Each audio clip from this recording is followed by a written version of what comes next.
Hello everyone, in a previous video of mine I mentioned how important the deadlift was. Now I want to talk about how important technique is for the deadlift and 3 common mistakes that I see really often with this movement. The first one and the most common I see is squatting the deadlift. When you bend your knees too far forward, that bar gets way too out in front of your body, and that's going to put your lower back at risk, and you're not going to really use your glutes and your hamstrings a whole lot, and those muscles that are primarily involved in moving that deadlift up.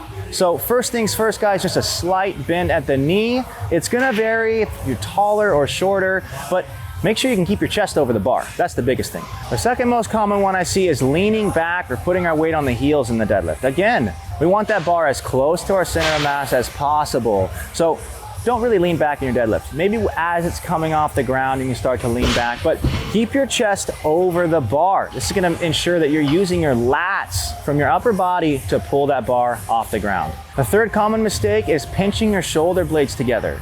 I hear it all the time, shoulder blades back, shoulder blades back. Well, you want your shoulder blades to be down because that is going to make sure that your lats are being engaged. Again, that helps pick the deadlift up off the ground. When you pinch your shoulder blades together, your shoulders shrug. You use a lot of traps and rhomboids. It's not gonna feel very good. You're not gonna feel very powerful. Let's put it all together. So approach the bar, shoelaces underneath it. That's gonna ensure that your knees aren't going way too far forward. So that's the first one. The second one is making sure that you have even pressure on your whole foot. Okay, and you're not leaning back in the deadlift when you go to pick it up. It's gonna bug your lower back a lot, guys. And the third one is pinching your shoulder blades together. That's a no-no. Bring them down. Pull them down to ensure that your lats are engaged so you can feel strong picking that thing up. Put those 3 things together and your deadlift is going to be able to be progressed and be really strong with it and not at risk of injury.